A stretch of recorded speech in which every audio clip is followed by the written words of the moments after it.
Hello my friends, it's the Game Boy Geek here, and today we're going back to the 1820s where revolts are starting in Peru. The Viceroy of Lima decided to move the city's wealth to Mexico for safekeeping, but the captain and the crew turned pirate to take the treasure for themselves, and with the Spanish Navy looking for them, they hid the treasure on Coco's Island. The captain and most of the crew were arrested, but you and some others split off and know some aspects to where the treasure is, and you're trying to be the first to find the exact locations. Loot of Lima is a deduction game for 3 to 5 players, plays in 75 minutes, and is published by BoardGameTables.com. It's on Kickstarter right now, so I'm going to show you how the game works, and I'll see you on the other side.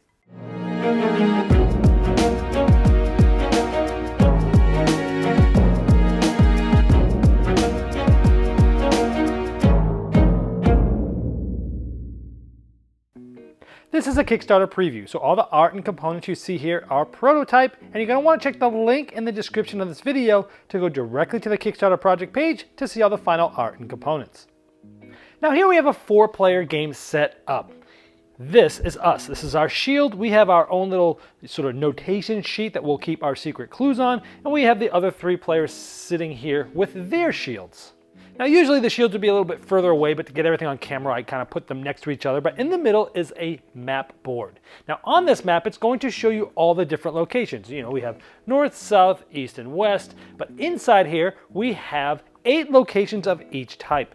F stands for forest, so there's 8 forests all the way around, all the way through to 8F, which is the 8th forest.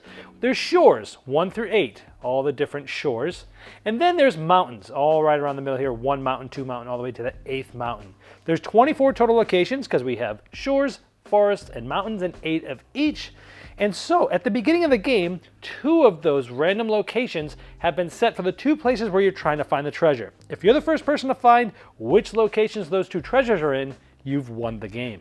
Now each player also has a duplication of that map on the inside of their shield that only they can see. And at the beginning of the game, they're going to get a certain amount of tokens showing them which locations the treasures are not at.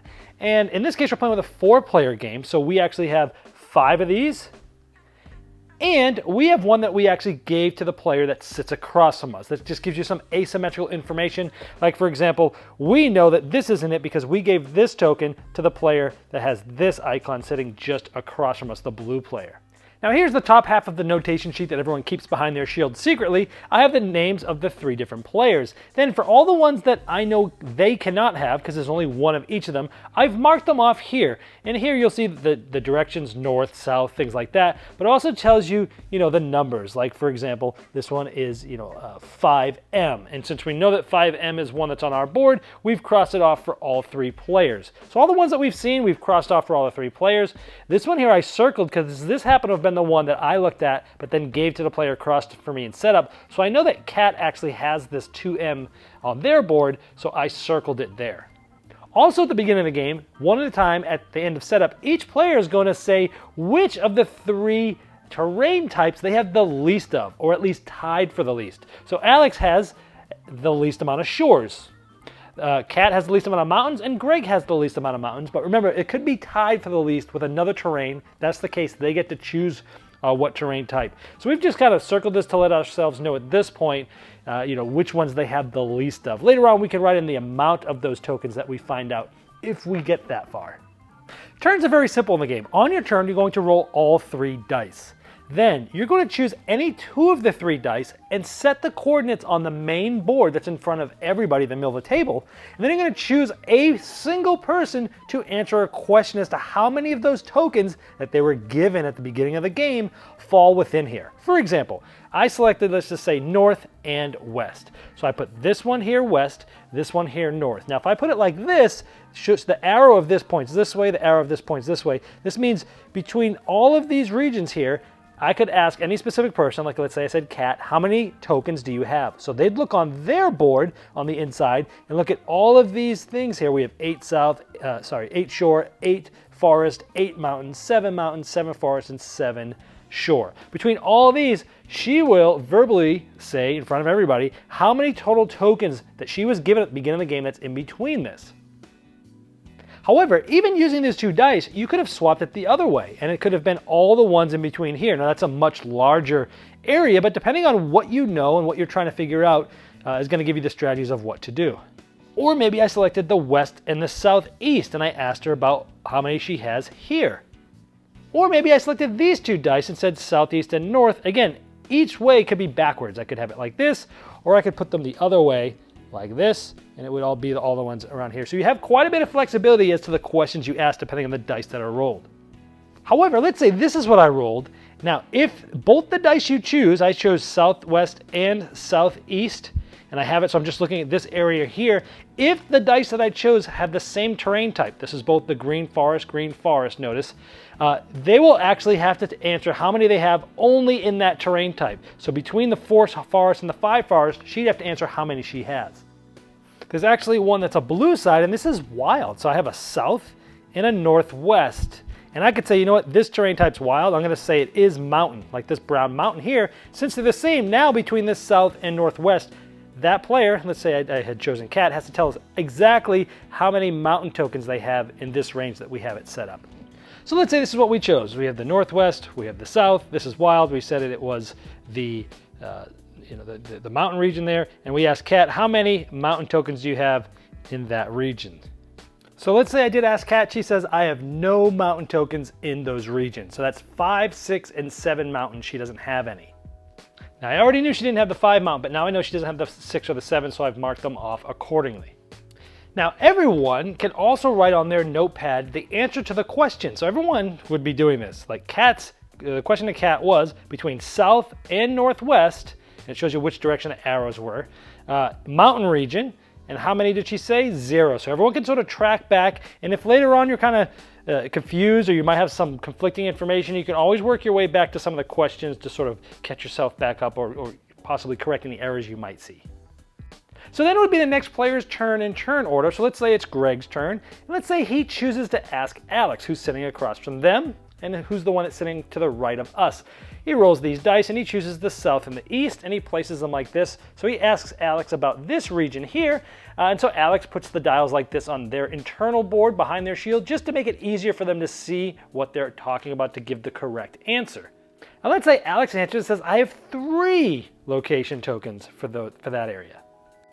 So then each player will write that down on their notepad. Now here, between east and south, now the easiest way to remember this is going sort of clockwise. So east was the first part of that region, and it's going clockwise all the way to south. Now it does have arrows here, but it's easier to remember that the region that you're looking at go clockwise, the first one, then the second one. Regions is all, because the dice were not the same exact 2 dice terrain types, and he said 3.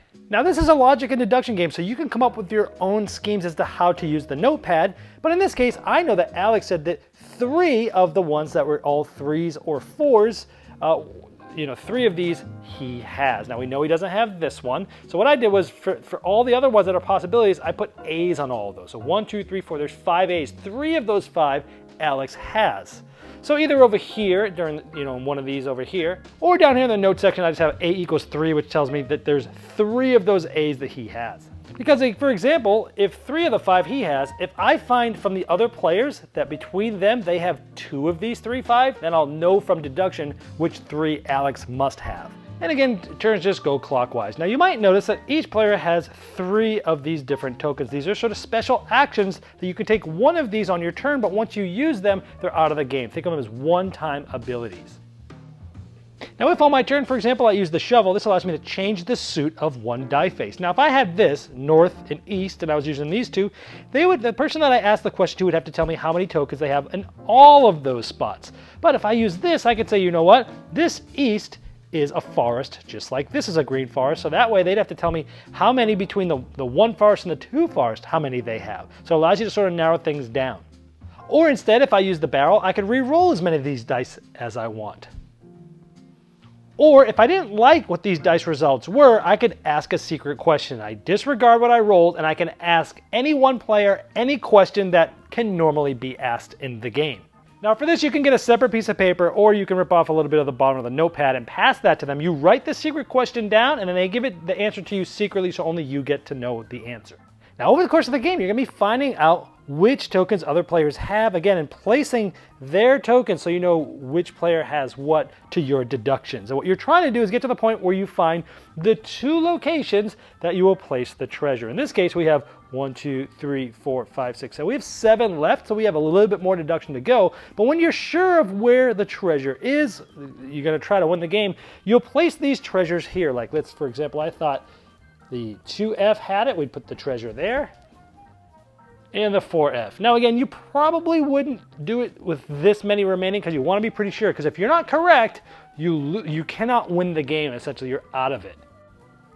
Then you'd flip these 2 up secretly and look at them and see if you're correct. If you are, you would show everyone these, and then you would show everyone the inside of your board showing that you found the treasure. If you are incorrect, you don't show anybody these, you keep them face down, and you say you're incorrect, and you're eliminated, but you still have to answer questions from other players truthfully, but you don't get to ask any more questions and you can't guess.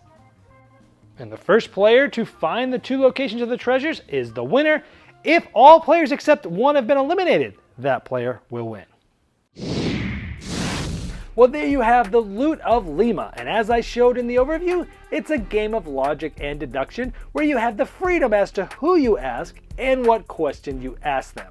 Now, if you'd like to see the final art, components, and all the different pledge levels available, you can click the link below me in the description of this video, and it will take you directly to the Kickstarter project page, and I'm sure the fine folks at BoardGameTables.com would love your support.